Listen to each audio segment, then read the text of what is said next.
Këta janë 8 banorët të cilët janë në nominim, pothuajse gjithë shtëpia përveç Mirit dhe Shëndritit që janë imun.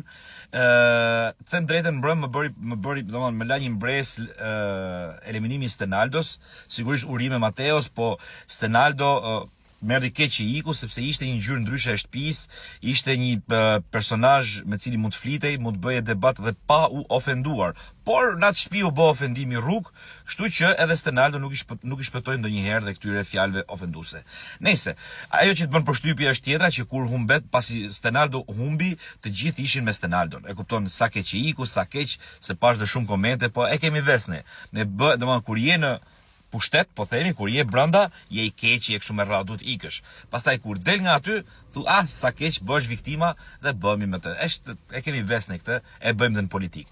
Nëse, komplimente Stenaldos për Big Brotherin që bëri dhe suksese Mateos në vazhdim. Tani, të merremi pak me këta të 8. Kemi Brikenën, e cila më në fund e dha puthjen dhe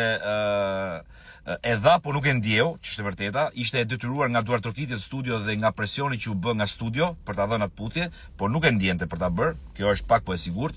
E disës të cilës i doli fjala që tha për Brikenën, shiko se do puthet ajo, po jo këtë nominim, po nominimin tjetër dhe u puth fiks në atë nominim që tha Edisa, i kishte parashikuar Edisa, bravo. Juela, e cila po lufton me mishë me shpirt për të kapur finalen, nuk e di sa doja arri, por ajo po e lufton këtë gjë dhe po e skematizon në kokën e saj me të gjitha mënyrat, me të gjitha forcat e veta. Mali, i cili ka ngel veten tash pas Stenaldon dhe nuk e di se ku Mali ku do mbështetet për t'i kaluar këto kohë, por kjo e penalizon shumë në energji dhe në atë qëllimin e vet për të kapur finalen, dhe është i penalitet i madh. Nga ana tjetër është Mateo, i cili sigurisht prajmin e kaluar ka marrë një energji të jashtëzakonshme, sepse e çunte palestra, fitoi nominimin, mori edhe atë gjysmëputhje, le të themi, nga Brikena, edhe normalisht Mateo ndihet mirë. Por unë do ta kisha këshilluar Mateon, ai nuk më dëgjon, po të bëhet burr, në kuptimin e asaj mos jetë më ai djali që i shkon nga mbrapa, po tash shikoj lojën, sepse loja ka ardhur sa vjen e bëhet edhe më e egër.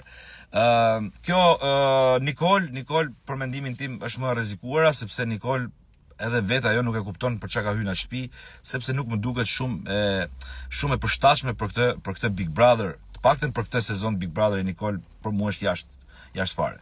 Nga ana tjetër Rogerti po bën një lojë të tmerrshme, një lojë të frikshme, po bën një lojë me shtëpinë, po bën dhe një lojë me opinionistët. Pra janë vënë të gjithë kundër, janë vënë të gjithë mbi shtëpinë. Pra për një celulit desh e pushkatuan tjetrin. E kupton, aty u përdor fjala kuçk, u përdor çdo gjë dhe nuk u mor dash seriozisht, ama për një celulit desh e shkatruan burrin e huaj, këtë dhe mirin sikur ç'a tha.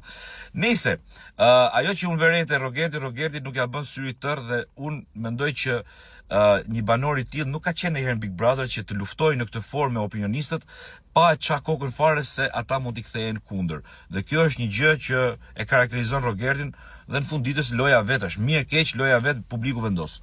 Kështu që Rogerti për një gjë i them bravo, që ka nerva, ka fuqi të merret edhe me ata në shtëpi, po edhe me këta që janë jashtë, të cilët kanë informacione nga më të ndryshmet. Është shumë e thjeshtë për të marrë nga jashtë. Nga ana tjetër kemi Selin, e cila për mendimi im e ka siguruar finalen për shumë arsye. E para, Selin nuk ka nevojë më të bëj asgjë. Selin ka një javë që ka fjet, me thënë drejtën, ja ka fut gjumit, siç ja ka fut gjumit dhe Miri, po në fakt ju tha vetëm Mirit kjo gjë, nuk ju tha edhe Selinës, po Selin ja ka fut gjumit sepse e ka siguruar me mendjen e saj finalen. Mirë po, Big Brotherit asnjëherë nuk i dihet, dhe Big Brotheri është i çuditshëm. Mundet me ta heq nga goja finalen në moment fundit. Gjithsesi, suksese të 8 personazheve dhe u largoft nga shtëpia ai apo ajo që e meriton të largohet. Ciao.